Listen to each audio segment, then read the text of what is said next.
My name's Jeff Bajorek, and my career in sales has been a hell of a ride. And I want to bring you along with me. If you prefer to sell things at a premium, if you never want to win a deal on price, rethink the way you sell. So tell me if this sounds familiar. Jeff, I've been calling on this guy for like 2 months. He hasn't responded yet. I don't think he's interested, and I think it's time to move on. Well, you could move on just like everybody else would, but I think you're doing it wrong because everything you think, most everything anyway, that you think about outbound prospecting cadences is misguided. I'm going to dig into that today. Welcome back to the show. My name's Jeff Bajorek. I'm your host, and I'm here to help you rethink the way you sell. Yes, most everything you believe about outbound prospecting cadences is wrong. That's why you're doing it wrong. You don't have your expectations set in the right way. You're acting in a way that is not building you any momentum or creating any tension, let alone demonstrating that you're someone worth talking to and that you have something worth talking about. And so that's what I want to dig into today. This is going to go deep, and it might be a little longer than most of my solo episodes here, but I think you're going to take a ton of value from it. And just as another point here, if you want to actually see some of the things I'm talking about, I have a couple of visual aids that I'm going to go through later in this episode. You'll be able to see on YouTube. So if you haven't checked the show out on YouTube, or if you know someone who only gets their podcasts from YouTube, send them my way if you don't mind. But before we dig into that, I want to touch on that story from before.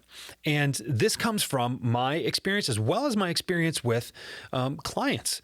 And I don't know why this is, but we all tend to default to like 2-week intervals between outreach attempts. And that just, when you think about it, it kind of sounds natural. But then when you really dig into why, it's like, wait, why are we waiting that long? So let me go back to that. I've been calling on this guy for 2 months example. Chances are you made that first phone call. You stopped at the office in person, sent an email, whatever. And then you said, you know what? I'm going to give him 2 weeks. And then because you didn't write it down in your calendar, you didn't write it down in your CRM, it actually tends to be closer to 3 or 3.5 weeks. And so over 2 months, you only call someone 3 times. Well, you didn't make 3 calls. You made the first call 3 times. The frequency of your contacts is really, really important for building momentum. And I'm going to get into that a little bit later, but let me tell you a story about a client that I worked with recently. And we were talking about this prospect, and he was really trying to get their attention and get a meeting for himself. This person was going to be really valuable for my client's business. And so I'm working with him, doing a little deal coaching, and I said, all right, so when's the last time you reached out? Oh, yeah, Jeff, I sent him a text like last week, and I know he's busy and I don't want to be a pest, so I'm going to let that marinate for a little bit. I'll give him another text next week. And I said, just for giggles, why don't you grab your phone? What do you mean? Just go get your phone. Let's take a look. So he goes, grabs his phone, looks, and I said, give me the timestamp on that text you sent him. He looks down, finds it, looks up at me with the biggest eyes I've ever seen on this guy. And he says, Jeff, it's already been 3.5 weeks. Like, exactly. Time flies when you're having fun and when you are procrastinating your prospecting. So I'm going to give it just a couple of more days. It's already been 3.5 weeks, dude. So if you're not disciplined enough to schedule your follow-up, to put that in your calendar, to put it in your CRM or your engagement tool to make sure that stuff gets done, chances are it's not getting done. And this is real life stuff. Everybody struggles with this, particularly if you're new to selling or if you haven't had the right mentorship along the way to show you the disciplines, the boundaries, the things that you need to do to make this stuff effective. So 2 weeks, that's too long anyway. But then 2 weeks turns into 3, turns into 4. No wonder. So what do you mean this person isn't interested? You've already called them 3 times. You've only reached out to them 3 times over the course of 2 months. They don't even recognize you. And here's the deal. If they don't recognize your name, if they don't recognize the purpose of your call or why they should even want to talk to you after that last attempt, then you're not reaching out often enough. You're certainly not getting through to them. So before we go into detail about what a cadence should look like, I want to have a conversation with you about expectations. right now, and all the data I've seen, and I've seen it corroborated in multiple places, is that there's, give or take a little bit here, but 3% of your target market is ready to buy right now. 3%. That means that 97% of the people that you're willing or attempting to reach are not anywhere near a buying decision. So you have to decide what you're doing. You have to decide why you're doing it, because this distinction isn't made often enough. But your tactic is going to be different if you are just trying to fish for those 3% than it is if you are trying to demonstrate some thought leadership, prove yourself as a trusted advisor, change the eye level of your prospect with insights and information to help them make the best decision possible about the best solution for them. Those are two different approaches. And I'm going to tell you right now, I'm talking about the latter than the former. So if you're just here to figure out how you can prospect more efficiently by reaching more people in less time, this is probably not the podcast for you. But if you recognize that you have a number to hit next month, next quarter, next year too, and that you want to build and get a flywheel spinning with conversations that lead to sales, conversations that lead to sales, that give you the ability to hit your number perpetually, pay close attention. Maybe get somewhere where you can take notes, or maybe just save this podcast so that you can listen to it again later. And pay attention to what I'm saying here, because we're going to get that flywheel spinning. But I'm going to throw some more data at you here quickly, because it helps to justify the difference between those two approaches. If you're searching for the 3% of people who are just ready to buy right now, you can make 3 attempts and bounce. That's what 90+% of salespeople do. They make 3 attempts and they're done. I've asked you 3 times, if you're not ready to buy, then I'm going to move on to someone who is. But what you recognize is that almost 2/3 of sales are made after the 8th attempt. So if you rejigger the math here a little bit, that means that a single-digit percentage of salespeople are making the majority of sales. What do you want to do? So how do you recognize what needs to happen? How do you set your expectations appropriately so you can be a part of that 8% or so of the salespeople who make the majority of the sales? Well, you set your expectations appropriately.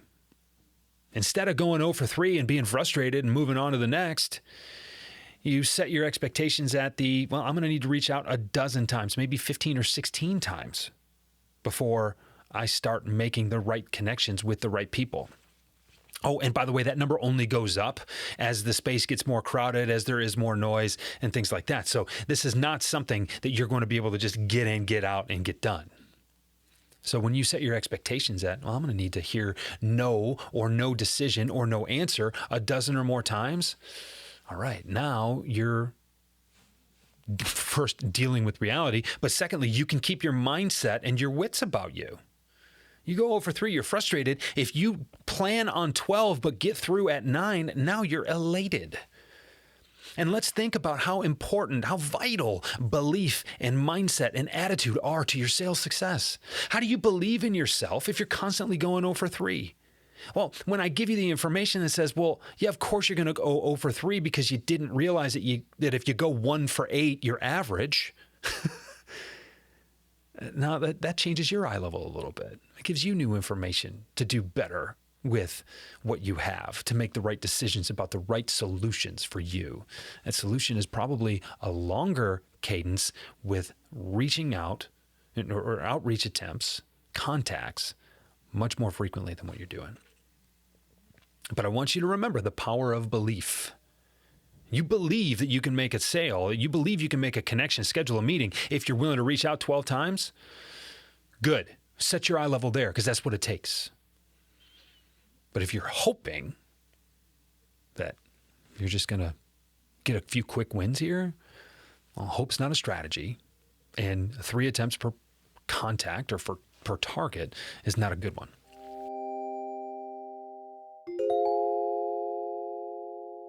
Look, you know how to prospect. I know you know how to prospect, but something still gets in your way. As a matter of fact, I've identified 8 reasons that you and your team are not creating more sales opportunities. I put them together as a white paper to serve as a companion of this season of the Rethink the Way You Sell podcast. Go to jeffbajorek.com/8 reasons to download your copy and the self-assessment that is included in that white paper so you know where you can make maximal impact right away to improve your prospecting results. Now back to the show.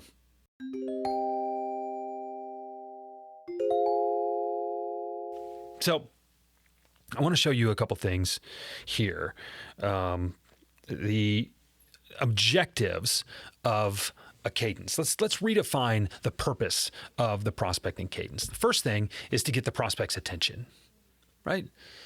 And it takes a while to get someone's attention. You got to poke them on the shoulder a couple of times before they recognize that you're poking them on the shoulder. And then hopefully when they turn around and see you poking them on the shoulder, tapping them on the shoulder, poking's a little aggressive maybe, but tapping them on the shoulder, they got to recognize why they should pay attention to them. But most people think, well, I'm reaching someone so that I can steal a few minutes of their time so I can make a quick and compelling presentation and hopefully walk out with an order. No, first and foremost, let's break it down to what it is. You need to get their attention. Secondly, you need to demonstrate that you will not be waited out. Remember what I mentioned to you. 97% of your people are not in buying mode, which means they have no reason to talk to you. Which means that they also, and let's also layer on there that they know that most of you are going to give up after 3. So the easiest thing to do is to wait you out. It takes effort to say, I'm not interested. It takes effort to say, please take me off your list. It takes effort to respond at all. And most of the people you're trying to reach are just too busy to make that effort. So what you need to do is persist and show them that you will not be easily waited out. You also need to show them that you have them surrounded.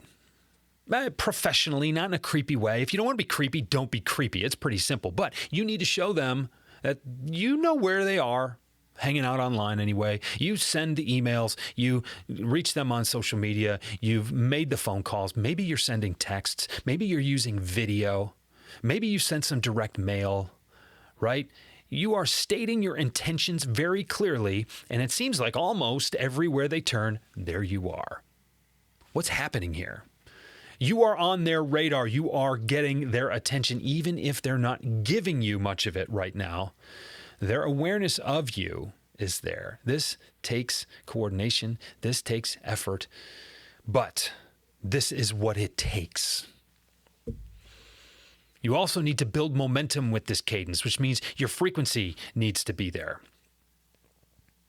You cannot build any momentum every 2 weeks, right? You are having the same conversation. You're not taking multiple steps if you're only calling every 2 weeks. You are taking the same step multiple times. You can't afford to do that. That's why I think frequency is important. That's why you need to be reaching your prospects at least once a week, which is a far cry from every 2 weeks where our pre-programmed default comes from. At least once a week. I'm going to show you how to do that here in a couple minutes.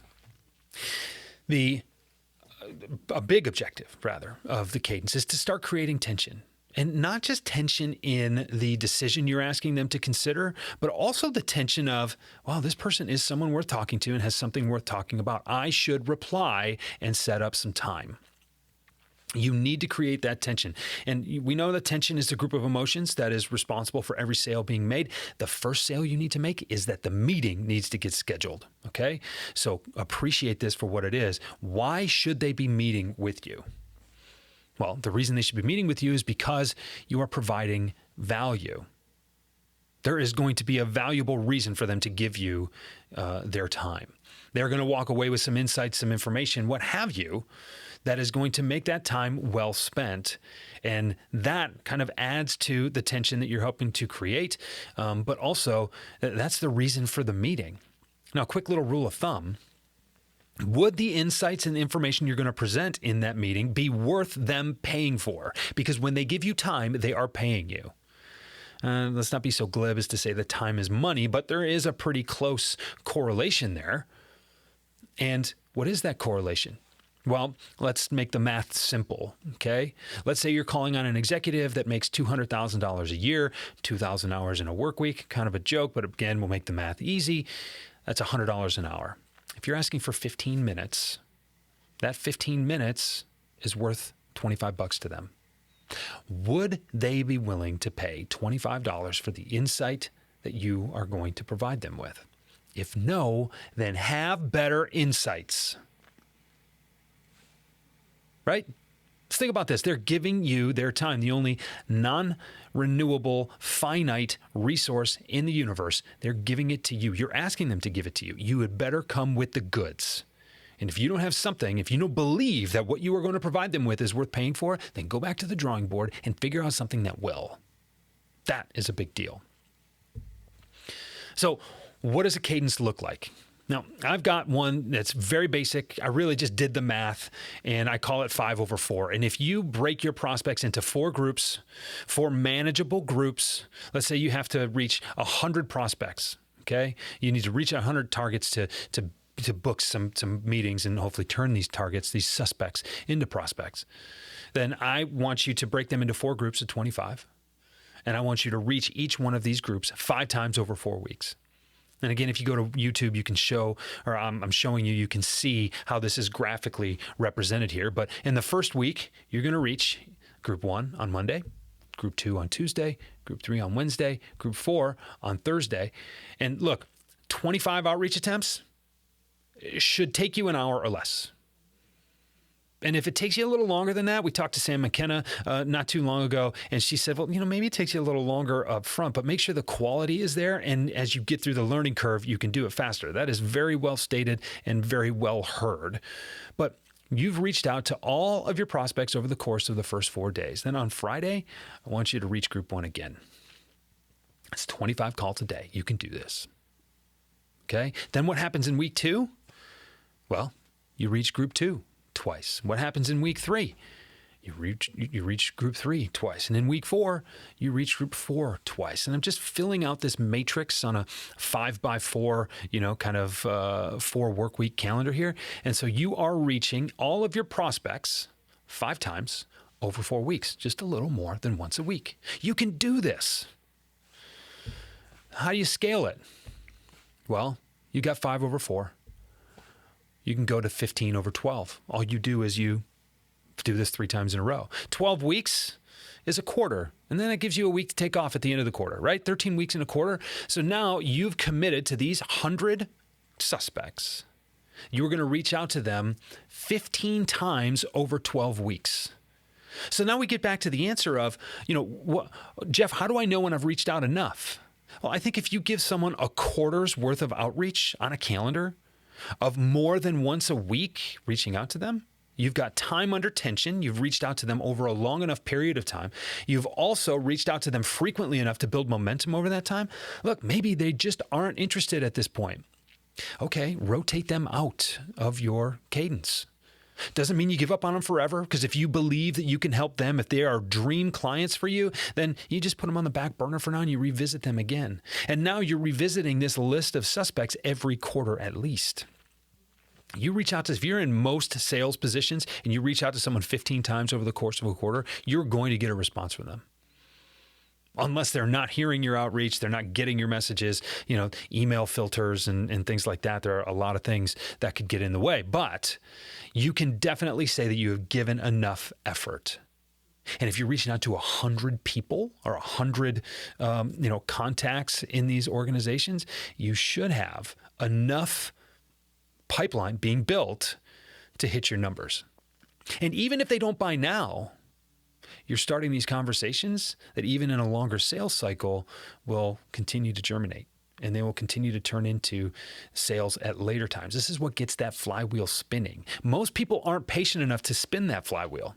If it's not easy enough right away, if they're not getting an immediate bang for their buck, they get disappointed and they try to find another easy win. This is not where easy wins come from. This is what enterprise selling looks like. And look, if you need to scale it, if you don't think 100's enough, if you think that 200 is what it takes, well, now it looks like you're doing 2 hours of prospecting a day instead of 1. That's still not that much. Come on. So this is how we scale the approach. Now, like I mentioned, most of the industries out there, if you reach out 15 times over a quarter, you're going to do just fine. The best practices, and I believe it was Gong that had this data, was that the best practice is 15 attempts over 6 weeks if you sell in tech or software or things like that. So now what do? Well, you double that. You double the cadence, which means you decrease the number of groups, right? So instead of 4 groups, you've got 2, and you reach out every other day. You reach out every other day, and then over 6 weeks, you're going to reach each of those groups 15 times. That's how the math works out. Now, this is a very simple framework. It's actually pretty bland. It's boring, evenly distributed math. If you want to play around a little bit and, it's, once a week, instead of that first week, I'm going to hit group 1 on Monday and Tuesday, and then group 2 on Wednesday, group 3 on Thursday, group 4 on Friday, then fine. And then on the next Monday, it's group 2 on Monday and Tuesday. I mean, however you want to play around with this. I think the cadence, I think the math, I think the frequency of a little more than once a week works. And I think you need enough time under tension, whether that is, just over the course of a quarter, to give people that reason to meet with you. And if you're selling a transactional software solution to people who are in front of their computers all day and you need to turn up the volume on your, the prospecting frequency just to make sure you're getting through to them, then go ahead, just double it. And that means that instead of 25 a day, you're reaching 50 a day. Okay, this can be done. You can do this. You can do this. Now, the biggest complaint I get is, Jeff, how do I do this so often? I'm going to be called a pest. How do I be persistent without being a pest? The key here that most people miss is that being a pest has everything to do with the value of your message, the value of the questions you're asking, the value of those outreaches, and not the frequency of them. My question to you is, why don't you believe enough in what you're selling to reach out every day? Why not?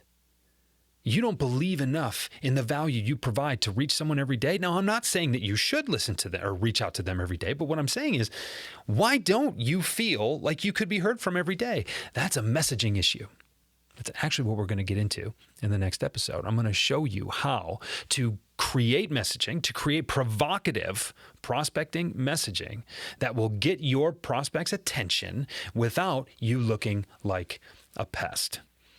So stick with me. It'll be just a couple of short days before that comes out. And if you're listening to this after the release, then hey, you don't even have to wait that long. But this is possible. And this is what the best prospectors in the world do. That's why this is called Prospect Like a Pro. It's because you have what you need. You just need to configure the language in a way that makes you believe that what you do is helping people in a way that nobody else can. When you have that belief, anything is possible. It's really, really fun, and that is the most fulfilling part about prospecting this way. So thank you for spending the last 25 minutes with me. I really appreciate that. You have a lot of options when it comes to sales podcasts. Thank you for spending this time with me. I know I got deep here. I know I went and covered a lot. Listen to the episode again. Again, find some place where you can take notes. And again, too, if you want to check it out on YouTube, all the visuals are there, and that sometimes helps people as well.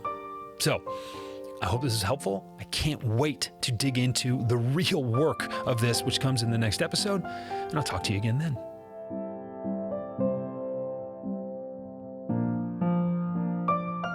Rethink the Way You Sell is a Pod About It production.